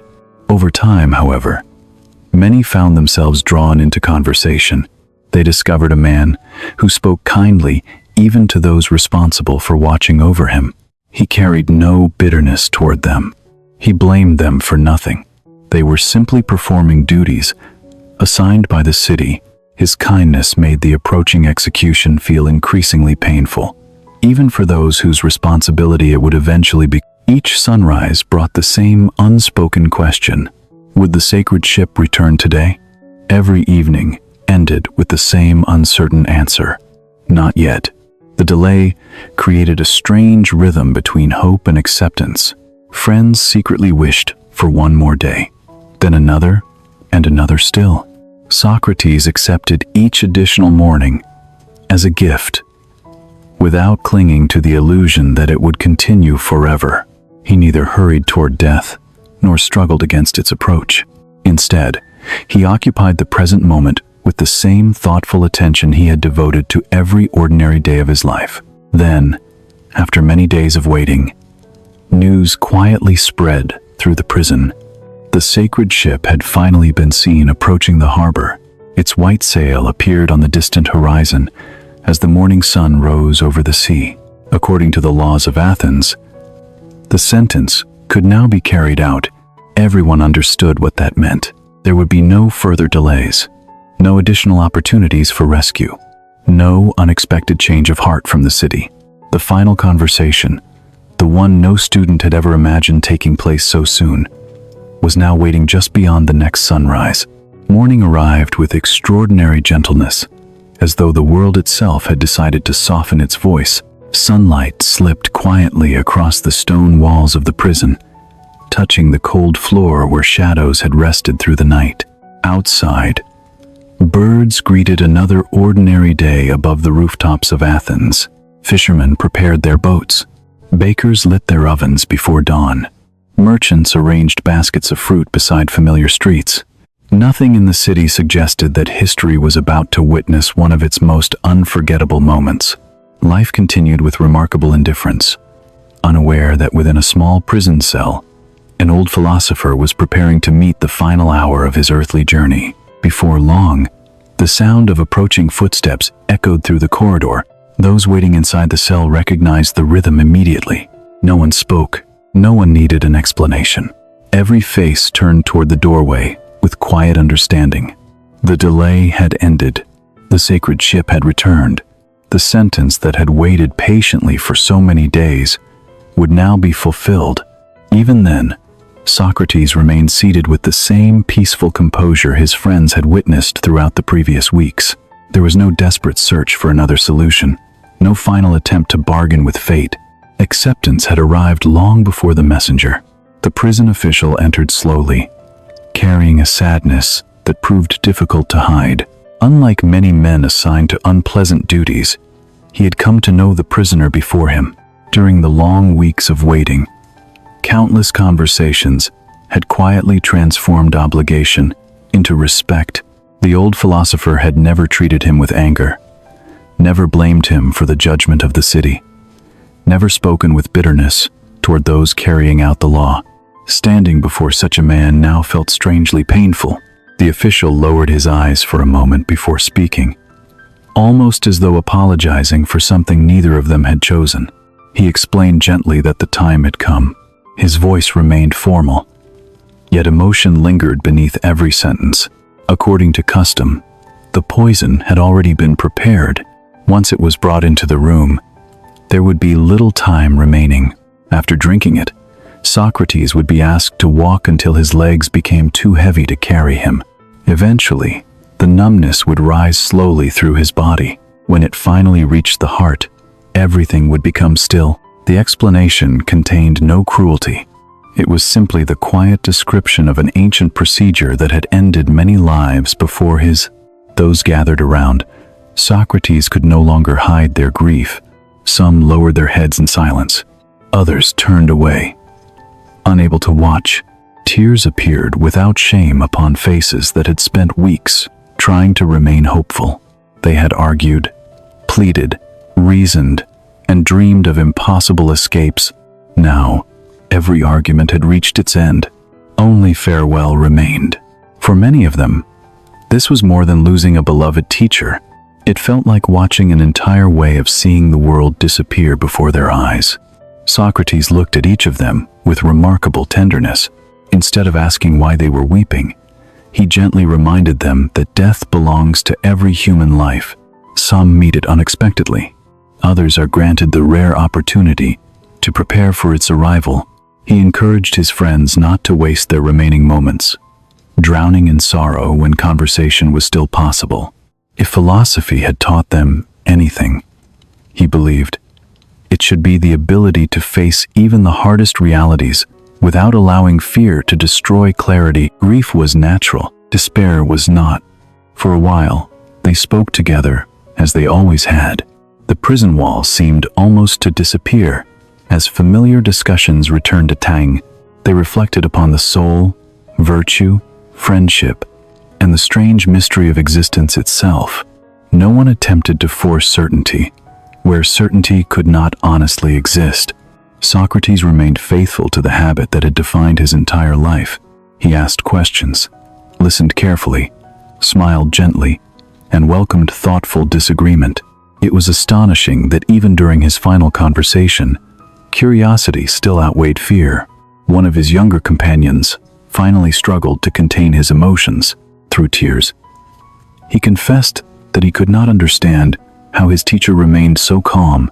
Everyone else in the room felt overwhelmed by approaching loss. Yet Socrates spoke almost as though another ordinary day were passing before them. The old philosopher answered quietly that he had spent many years preparing not for death itself, but for living honestly. If a person has devoted an entire lifetime to caring for the condition of the soul, The final hour should not erase that work. Death changes many things, but it should not be allowed to change character. These words settled gently over the room. They were not delivered as a grand speech designed for history. They sounded more like the natural conclusion of countless conversations, stretching back across decades. Perhaps that was what made them unforgettable. To wisdom rarely announces itself through dramatic declarations. More often, it appears as quiet consistency, the peaceful harmony between what someone has always believed and what they choose when belief becomes costly. After some time, the guard returned, carrying a simple cup. There was nothing magnificent about it, no ornament, no ceremonial decoration. It looked almost ordinary, and perhaps that was fitting. History is often changed by objects that appear completely insignificant in the moment. A plain wooden cross, a weathered ship, a worn book, qu'un simple cup. Generations would remember this vessel, not because of its beauty, but because of the extraordinary peace with which it was accepted. The official hesitated before handing it over. Tradition required him to explain once more what would happen after the poison was consumed. When he finished speaking, Socrates thanked him with genuine kindness. The words surprised everyone present. How many prisoners thanked the man delivering the instrument of their execution? Yet gratitude had always come naturally to him. He understood the difference between an individual carrying out a difficult duty and the larger forces that had created the situation itself. Resentment would have served no purpose. Compassion, he believed, remained possible until the final breath. Without trembling, Socrates accepted the cup in both hands. For a brief moment, he looked at it, not with fear, but with thoughtful curiosity. Almost as though contemplating one final mystery, the room became perfectly silent. Every movement stopped. Even those unable to watch could sense the weight of the moment, pressing gently upon them. No speeches interrupted the silence. No miraculous rescue appeared. Only an old philosopher, surrounded by grieving friends, holding a simple cup beneath the quiet light of an ordinary morning. Then, with complete steadiness, he raised the cup to his lips and drank the poison without hesitation.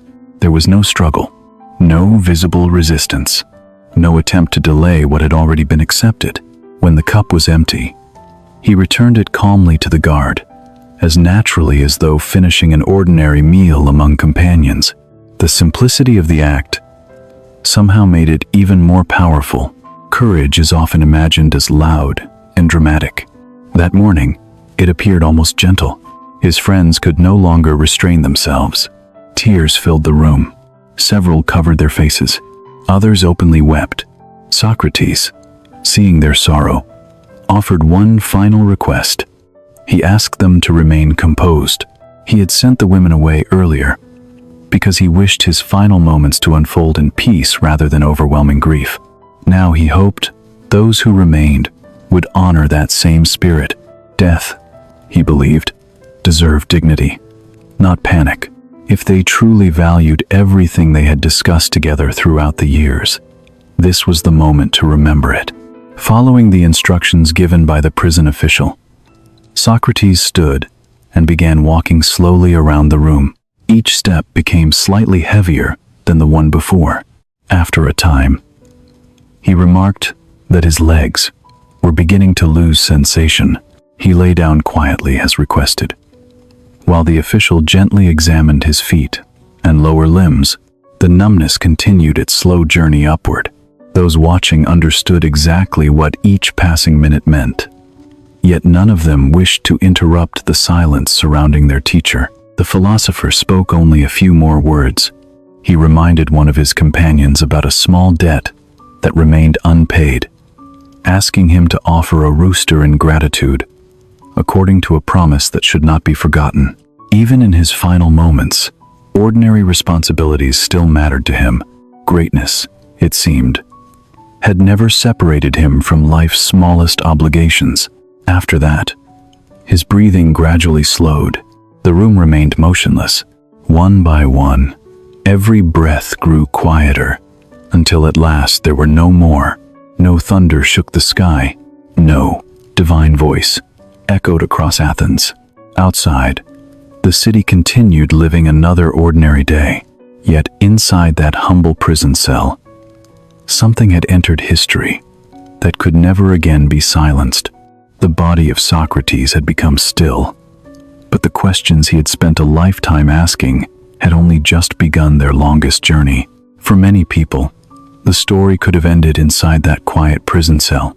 An old philosopher had been condemned by his own city, accepted death without resistance, and passed from the world surrounded by a handful of grieving friends. History has witnessed countless executions, countless injustices, and countless lives that disappeared, without leaving more than a faint trace behind, by every ordinary measure. Socrates should have become another forgotten name, buried beneath the weight of passing centuries.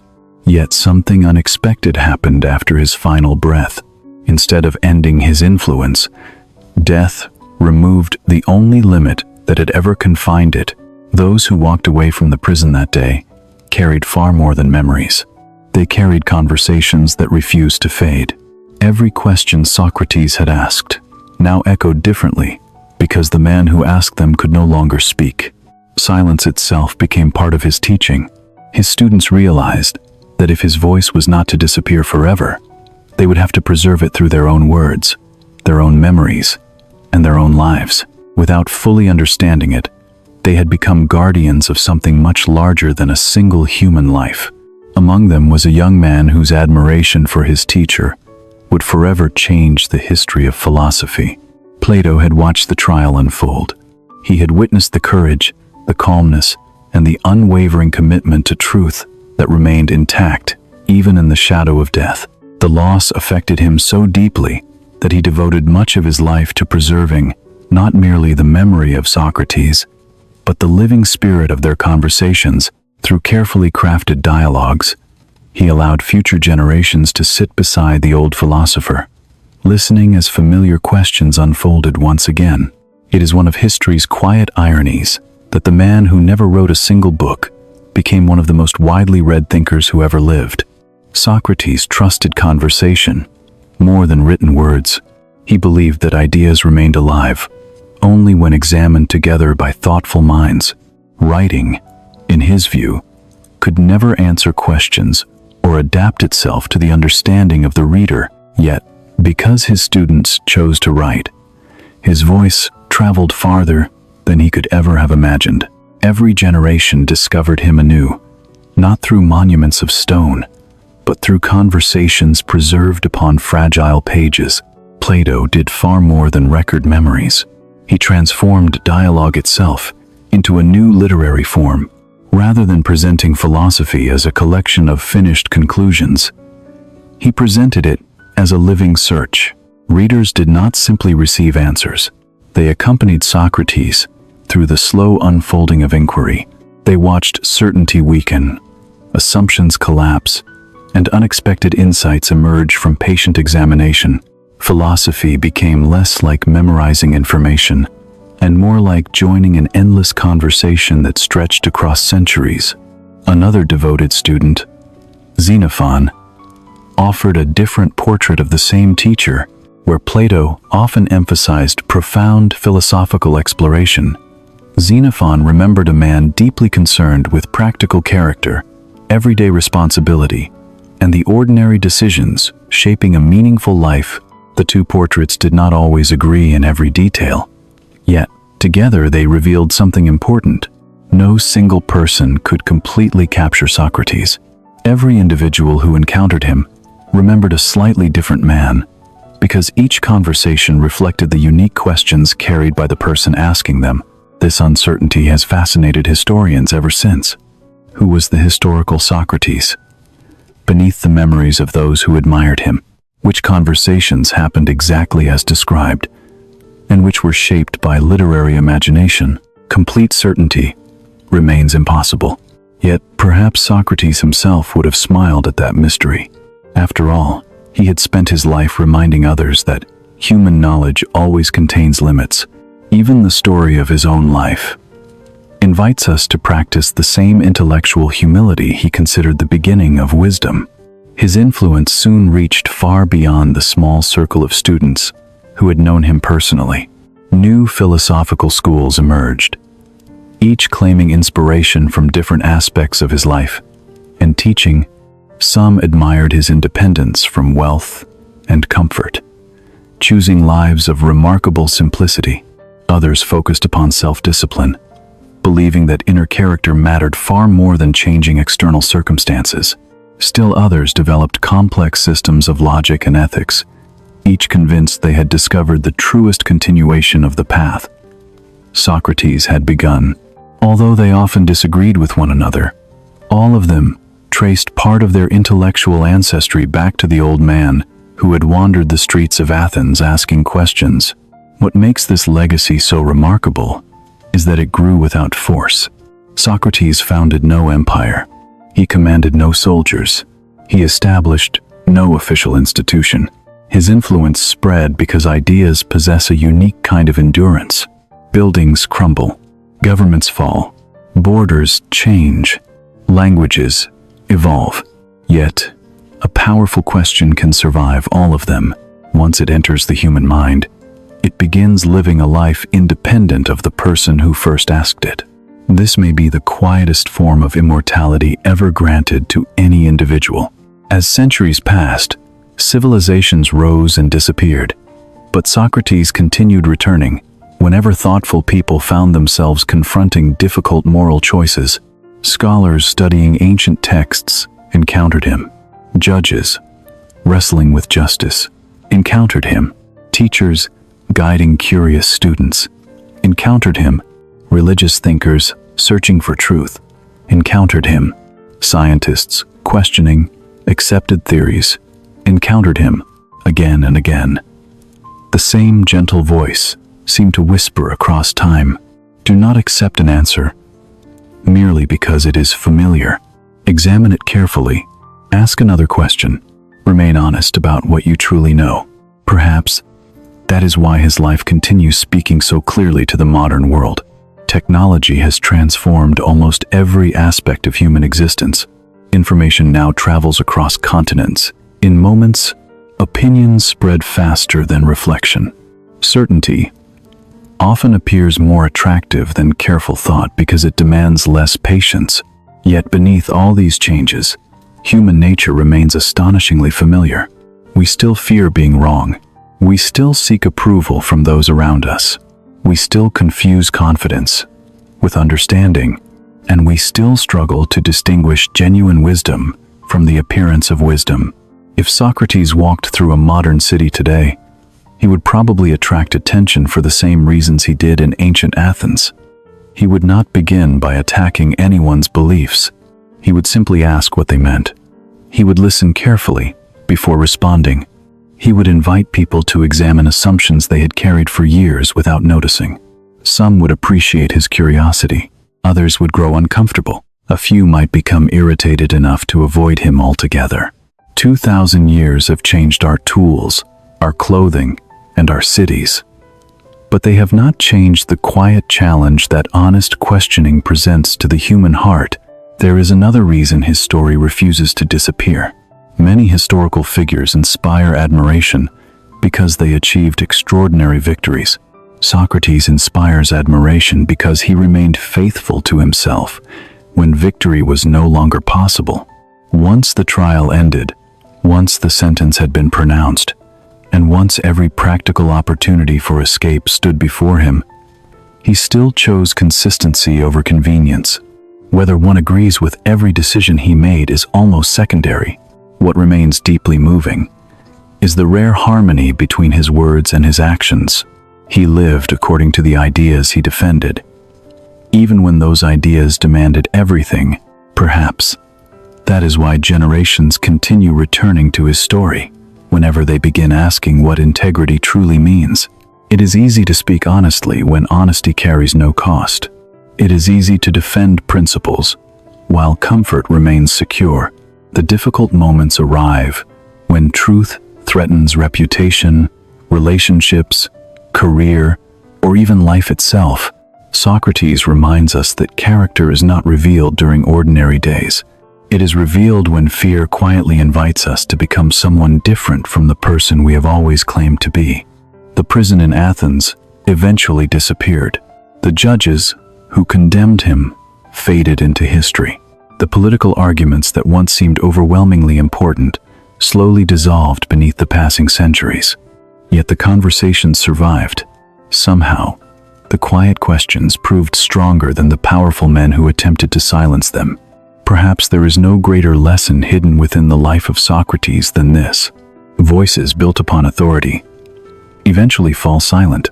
Voices built upon truth continue finding new listeners long after every monument has turned to dust. Centuries passed, yet the quiet life of Socrates refused to disappear into the dust of history. Empires rose with astonishing confidence and later collapsed into forgotten ruins. Magnificent cities flourished before slowly fading beneath the weight of time. Rulers whose names once inspired fear eventually became little more than footnotes in old manuscripts. Through all those changes, one elderly philosopher who owned almost nothing continued walking through the imagination of humanity, asking the same simple questions that had unsettled Athens more than 2,000 years earlier. During the centuries that followed, scholars copied the dialogues of Plato by hand, one careful page after another. In monasteries where silence filled long stone corridors, patient scribes preserved conversations that had first taken place beneath the bright skies of ancient Greece.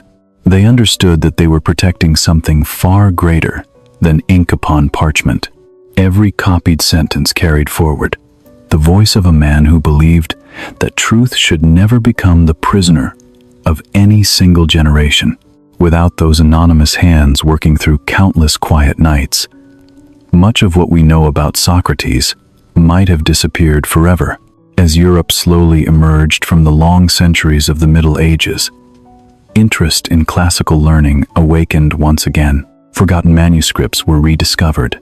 Scholars searched old libraries with the excitement of explorers uncovering hidden treasure. Among the voices returning from the ancient world, few sounded as fresh as that of Socrates. Although the centuries separating readers from Athens seemed almost unimaginable, the questions remained strangely familiar. What is justice? What is virtue? How should a person live? Time had transformed kingdoms and languages, yet these questions waited patiently for every new generation. Renaissance thinkers admired Socrates because he represented intellectual courage rather than intellectual pride. They found inspiration in a man who refused to pretend certainty where certainty could not honestly exist. Painters celebrated the dignity of human reason. Writers explored the complexity of individual experience. Philosophers returned to conversation instead of unquestioned authority. Without intending it, Socrates became a quiet companion to an age that was rediscovering the value of asking rather than merely accepting. Later, during the Age of Enlightenment, his influence reached still farther. Many philosophers looked back toward Athens and saw in Socrates an example of moral independence. Governments could command obedience, but they could not command honest belief. Religious traditions deserved respect, yet respect did not eliminate the responsibility to examine one's own conscience. Truth required both humility and courage. These ideas helped shape new ways of thinking about freedom, education, and the responsibilities carried by every individual living within society. Yet, admiration was never universal. Not everyone believed Socrates had guided civilization in the right direction. Some later thinkers argued that his relentless emphasis upon reason had weakened other forms of human understanding. They believed instinct, artistic imagination, emotion, and myth possessed wisdom that logical questioning alone could never fully capture. According to this view, humanity risks becoming spiritually impoverished when every mystery is forced into the language of argument. The debate itself reveals something beautiful about the legacy of Socrates.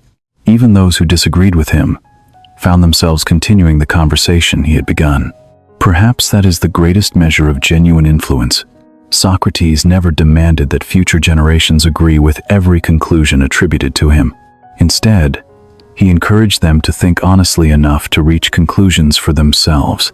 Disagreement, when pursued with integrity, never frightened him. Indifference did. Silence, born from intellectual laziness, worried him far more than passionate debate. If later philosophers challenged his ideas thoughtfully, they were in many ways honoring the very method he had spent his life defending. His influence gradually spread beyond philosophy into fields that rarely mention his name directly. Lawyers learned to examine arguments through careful questioning rather than quick assumptions. Teachers discovered that students often understand ideas more deeply when guided toward their own discoveries instead of receiving ready-made answers. Scientists developed habits of testing accepted beliefs against observation rather than preserving tradition for tradition's sake. Each discipline expressed the same quiet principle in different language. Never stop examining what appears obvious. Even modern psychology reflects echoes of that ancient approach. Therapists frequently guide people not by giving immediate advice, but by asking thoughtful questions that reveal hidden beliefs beneath everyday habits. Meaningful change often begins when individuals recognize contradictions within their own thinking. Although separated by thousands of years and countless cultural differences, the underlying movement remains surprisingly familiar. Understanding grows strongest when people participate actively in discovering it, rather than receiving it passively from someone else. Perhaps nowhere does the presence of Socrates feel more relevant than in the modern world of endless information. Every hour, millions of opinions compete for attention. Certainty is rewarded with applause. Hesitation is often mistaken for weakness.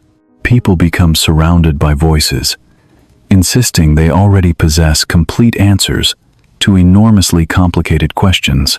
In such an environment, the oldest lesson taught by Socrates becomes quietly revolutionary once again. Before asking whether someone else is correct, first ask whether you have honestly examined your own beliefs. This habit demands patience that modern life rarely encourages. It requires the willingness to pause before reacting, to listen before judging, and to admit uncertainty without embarrassment. These qualities seldom attract immediate admiration. They move slowly, in a culture fascinated by speed. Yet the strongest ideas have rarely been born from haste. They emerge through reflection, through careful dialogue, and through the courage to remain curious long after others have become satisfied with simple conclusions. Imagine for a moment that Socrates could walk unnoticed through one of today's cities. He would probably pass crowded offices, busy trains, university campuses, neighborhood cafes, and parks filled with people staring quietly into glowing screens. He would hear conversations about politics, success, happiness, relationships, technology, and identity. Very little would surprise him. The clothing would differ. The buildings would rise higher. The language would sound unfamiliar. Yet beneath those visible changes, he would recognize the same hopes, fears, ambitions, and uncertainties that filled the streets of ancient Athens. Perhaps he would sit beside someone, carrying the invisible weight of constant comparison, and ask a single gentle question: what does success truly mean? Perhaps he would speak with a person consumed by anger, and quietly wonder what belief lies beneath that anger. Perhaps he would ask a wealthy executive whether prosperity alone guarantees fulfillment, or invite a discouraged student to consider whether failure always deserves the power we give it. His questions would not accuse, they would invite. They would create space where certainty once stood, and once again, some people would welcome them, while others would hurry away. That possibility reminds us that Socrates was never merely a philosopher belonging to one civilization. He became a mirror, carried through history. Every generation looks into that mirror and discovers different concerns reflected back. One age sees political courage, Another sees intellectual honesty.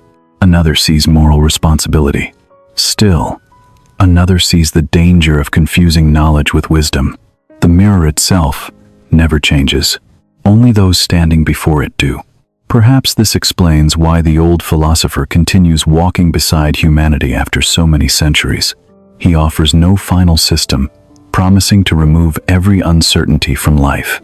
Instead, he leaves us with something both smaller and infinitely greater. The quiet confidence that honest questions are not signs of weakness. They are often the beginning of genuine understanding. And as long as human beings continue searching for meaning beneath the noise of ordinary existence, the footsteps of Socrates will never completely fade from the road ahead. Perhaps the greatest misunderstanding about Socrates is that people remember him only for the way he died. The image is unforgettable. An old man seated quietly inside a prison, accepting a cup of poison with remarkable peace, while friends struggle to contain their grief. Yet if that is all we remember, we miss the deeper story. Death did not make Socrates extraordinary. It merely revealed the life he had already spent decades building. The calmness shown during his final hour had not appeared suddenly. It had been shaped through thousands of ordinary mornings, countless conversations, and a lifelong commitment to living honestly before speaking honestly. There is something profoundly comforting about that realization. History often celebrates people who seem almost impossible to imitate. Kings command armies. Inventors change civilizations through extraordinary discoveries. Artists create beauty that appears beyond ordinary reach. Socrates leaves behind a different kind of example. He reminds us that greatness sometimes begins with habits so small they can easily be overlooked. Listening carefully before responding, admitting uncertainty without shame, asking one more thoughtful question instead of accepting the first convenient answer. These actions appear insignificant in a single moment, yet repeated across an entire lifetime. They quietly reshape both the individual and the world around them. Perhaps that is why his story continues to feel less like ancient history and more like a conversation waiting to happen. Every person eventually encounters moments when certainty begins to crumble.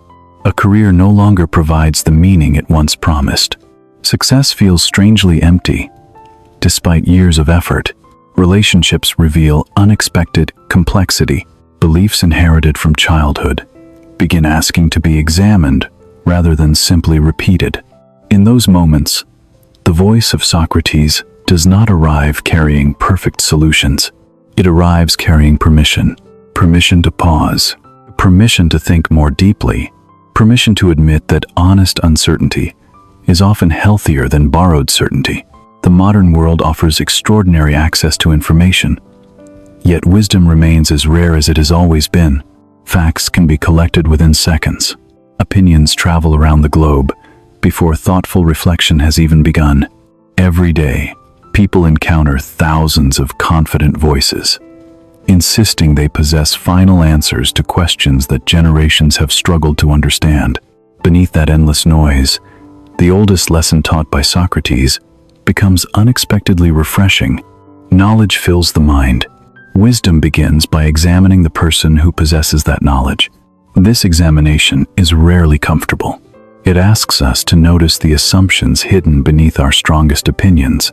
It invites us to question habits that have become invisible through repetition.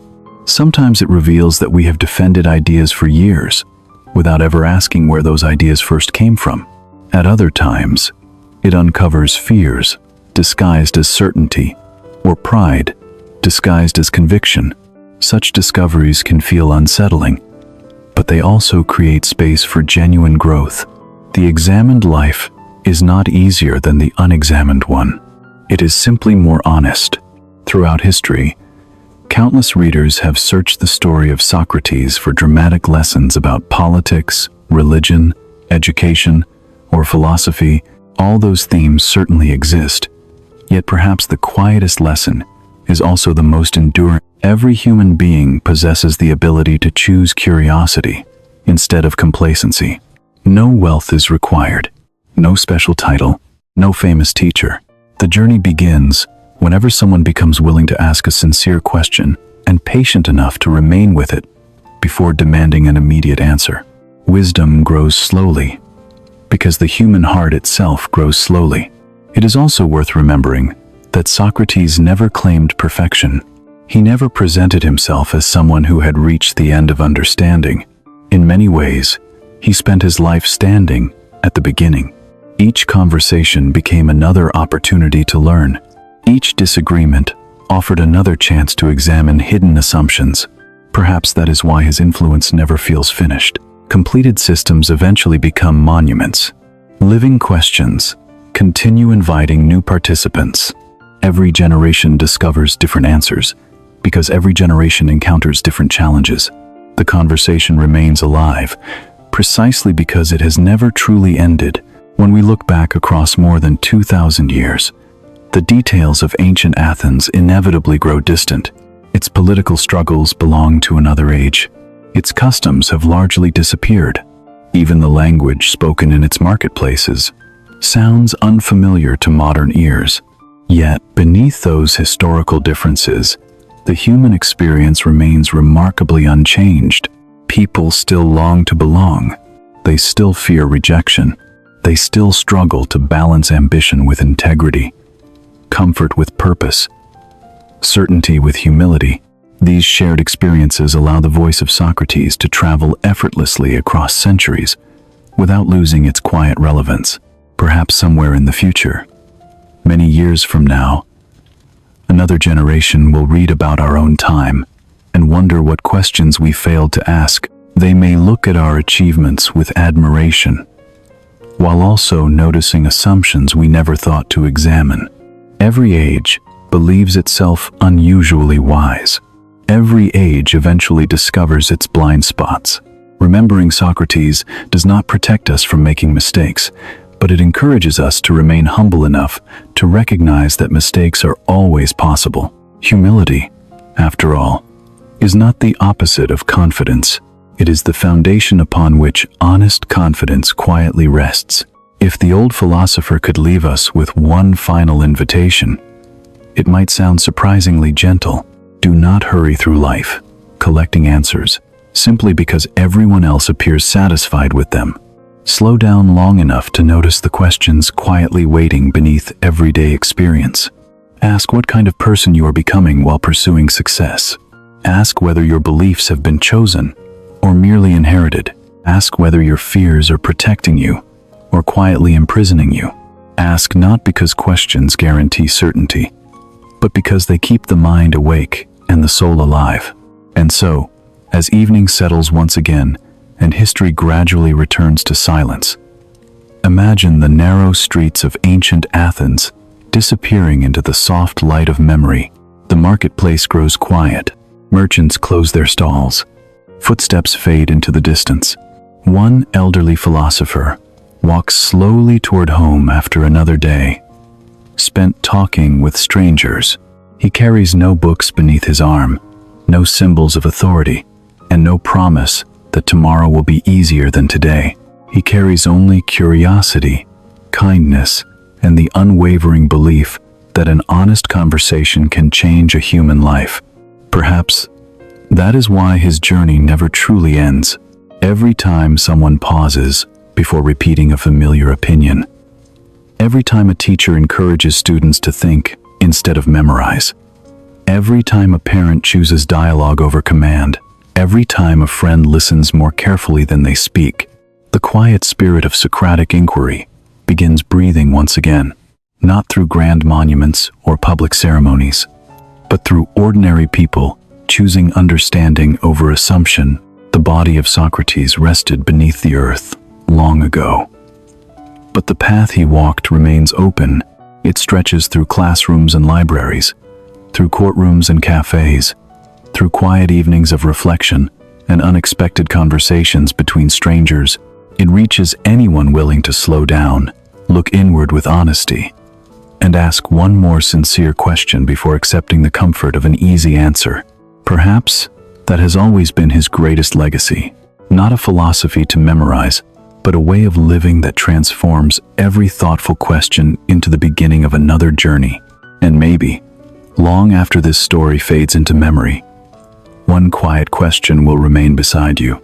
Not a question about Socrates, nor about ancient Athens, but about your own life. When the noise of the world finally grows silent, when titles, possessions, and applause no longer matter, what kind of person will your own questions have quietly helped you become? Perhaps the answer is not waiting somewhere in the future. Perhaps it begins today, with the courage to wonder, the patience to listen, and the humility to say, with complete honesty, I am still learning. Thank you for sharing this journey through one of history's most remarkable lives. If this story has given you even a single question worth carrying into tomorrow, then the conversation that began in the streets of Athens more than 2,000 years ago is still alive, quietly continuing through you.